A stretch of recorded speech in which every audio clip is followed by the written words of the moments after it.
Welcome to Rakkamma kitchen. இன்றைக்கி இட்லி பொடி, தோசை பொடி எப்படி செய்யலான்னு பார்க்கலாம்.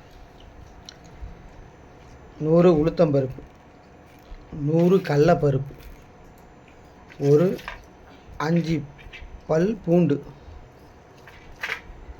ஒரு 4 காஞ்ச மிளகாய், வரமிளகா, காஞ்ச மிளகா, கருவேப்பிலை. இதுவே போதும் தேவையான பொருட்கள். இட்லிக்கு, தோசைக்கு எது கொண்டாலும் நீங்கள் தொட்டுன்னு சாப்பிட்லாம். சாதத்தோடு கூட பிசைஞ்சு சாப்பிட்லாம். அது நல்லா காஞ்ச பிறகு கருவேப்பிலை போட்டுங்க.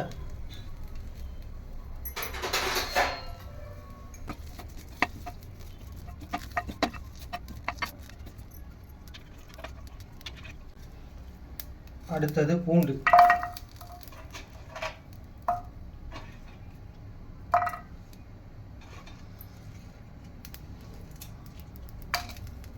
அடுத்தது மிளகாய்,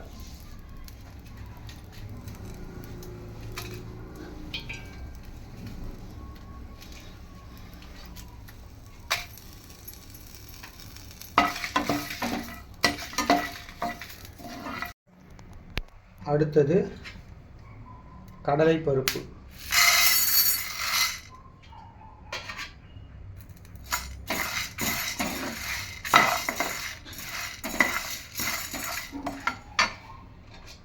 அடுத்தது உளுத்தம்பருப்பு,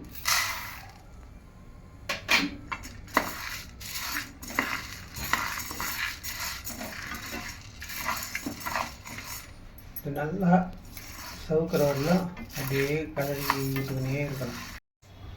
நல்லா கை விடாமல் கலரிக்கிட்டே இருங்க. நல்லா வறுத்து வாசனை நல்லா உங்களுக்கு கம்மன்னு வரும். வந்த உடனே அடுத்ததான் உப்பு சேர்த்துக்கணும்.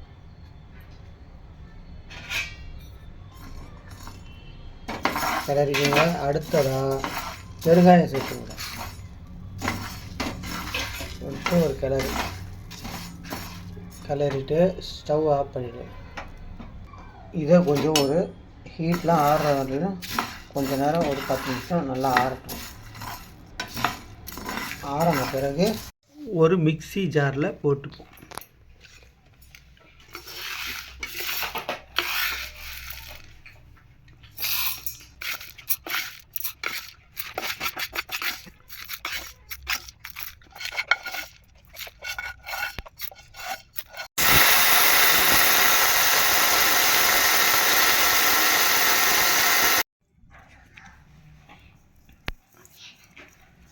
அரைச்சி ஒரு பாத்திரத்தில் மாற்றியாச்சு. இட்லி மிளகாய் பொடி, இட்லி பொடி இது மாதிரி குறைன்னு அடிச்சுங்க. இட்லி பொடி நல்லெண்ணெய் கூட சேர்த்து சாப்பிடுங்க. இது மாதிரி ஒரு கண்டெய்னர் பாக்ஸில் மூடி வச்சிட்டிங்கன்னா ஒரு வாரம் கூட வச்சு சாப்பிட்லாம். நல்லெண்ணெயோடு நல்லாயிருக்கும்.